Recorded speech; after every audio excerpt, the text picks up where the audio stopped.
कभी किसी दर्द की वजह से आपको पूरी जिंदगी का प्लान रुक सकता है। खेलना छूट गया हो या फिर शादी के बाद जब परिवार को बढ़ाने का सपना देख रहे हैं तो पता चलता है कि इसकी एक बड़ी वजह आपकी अपनी सेहत है। आज मैं आपको एक अपने पेशेंट की कहानी सुनाता हूँ। नाम राहुल रख लेते हैं, आइडेंटिटी डिस्क्लोज ना हो इसके लिए। राहुल एक 32 इयर्स का एक्टिव लाइफ, जिम, ट्रैकिंग, ये सब एक्टिविटीज करना पसंद था, लेकिन पिछले 2 साल से उसके टेस्टिस में दर्द और भारीपन की वजह से वो ये सब काम छोड़ चुका था। शादी को 3 साल हो गए थे, लेकिन कोई गुड न्यूज नहीं थी। जब टेस्ट हुआ तो पता चला कि स्पर्म काउंट कम है, क्वालिटी खराब है और उसकी वजह थी वेरिकोसील यानी टेस्टिस की नसों का फूल जाना। डॉक्टर ने उसे ओपन सर्जरी, वेरिकोसिलेक्टमी की सलाह दी। राहुल ने इंटरनेट पे सर्च किया तो इस बीच उसको ये लग रहा था कि सर्जरी कराऊंगा, चीरा लगेगा, कम से कम 1 हफ्ते का बेड रेस्ट और फिर महीनों तक कोई एक्सरसाइज नहीं कर पाएगा। एक एक्टिव इंसान के लिए ये सजा से कम नहीं था। उसके मन में एक डर और था कि क्या इस सर्जरी का असर और कुछ खराब तो नहीं कर देगा, और यही इंटरवेंशन रेडियोलॉजिस्ट का रोल आता है। नमस्कार, मैं डॉक्टर अरुण गुप्ता हूं। मैं एक इंटरवेंशन रेडियोलॉजिस्ट हूं और मैं आपको बताना चाहता हूं कि आज वेरिकोसील का इलाज बिना सर्जरी के, बिना किसी बड़े चीरे के हो सकता है। इस टेक्निक का नाम है वेरिकोसील एम्बोलाइजेशन। इसे इस तरह समझिए कि जिस फूली हुई नस की वजह से दर्द है और गर्म खून सीधा हमारे टेस्टिकल्स के चारों तरफ इकट्ठा हो रहा है, स्पर्म की क्वालिटी को खराब कर रहा है। इस प्रोसेस का लक्ष्य होता है उसी नसों को बंद करना। लेकिन तरीका क्या है? थाई या गले की वेन से जाके सिर्फ एक सुई से छोटा सा पंक्चर करते हैं और इसके जरिए एक पतली सी ट्यूब या कैथेटर को एक्सरे गाइडेंस में उन्हीं खराब नसों तक पहुंचाते हैं। फिर उस ट्यूब के जरिए हम एक लिक्विड स्क्लोजेंट और इसके अलावा मेडिकल ग्लू डालकर हम उस नस को ब्लॉक कर देते हैं। यानी ट्रैफिक जैम करने वाली सड़क को बंद कर दिया, बाईपास का रूट खुल गया, ब्लड फ्लो दूसरे ही नॉर्मल हेल्दी नसों के थ्रू होने लगता है, फूली हुई नस सिकुड़ जाती है, दर्द चला जाता है और सबसे इंपॉर्टेंट, टेस्टिस का टेम्परेचर नॉर्मलाइज हो जाता है, जिससे स्पर्म बनने की फैक्ट्री फिर से ठीक काम करने लगती है। तो देखिए, डिफरेंस बिल्कुल क्लियर है।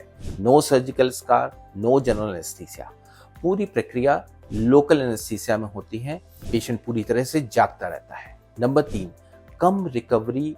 2-3 घंटे में पेशेंट आफ्टर द प्रोसीजर घर जा सकता है, अगले दिन से ऑफिस में हल्का काम शुरू कर सकता है। नंबर 4, कम कॉम्प्लिकेशन रिस्क। हाइड्रोसील पानी बनने की, जो उसके चारों ओर पानी इकट्ठा की होनी होती है, टेस्टिस के डैमेज का रिस्क नहीं के बराबर होता है। और अगर सक्सेस रेट की बात करूं तो ये स्टडीज में देखा गया है कि ऑलमोस्ट सर्जरी के बराबर इसके सक्सेस रेट है। अब सवाल आता है कि खर्चा कितना आता है। ये प्रोसीजर ट्रेडिशनल सर्जरी की कंपैरिजन में थोड़ा अधिक हो सकता है, लेकिन असली कंपैरिजन तो हमारा कॉस्ट बेनिफिट रेशियो से ही होता है। देखिए, सर्जरी में एनेस्थीसिया का खर्च, सर्जन की फीस, इसके साथ आप कम से कम 1 हफ्ते की छुट्टी, 4 से 6 हफ्ते तक भारी काम, वर्कआउट, इन सब से दूर, जिससे कि आपका इनकम लॉस होगा, वर्क लॉस होगा। वहीं एम्बोलाइजेशन अक्सर डे केयर प्रोसीजर होता है। सुबह आए, दोपहर तक वापस चले गए, 48 आवर्स में रेगुलर काम। अगर लॉन्ग टर्म तो देखें तो ये एक इन्वेस्टमेंट की तरह है जो आपकी एक्टिव लाइफ और सेल्फ कॉन्फिडेंस को बचाने का काम करता है।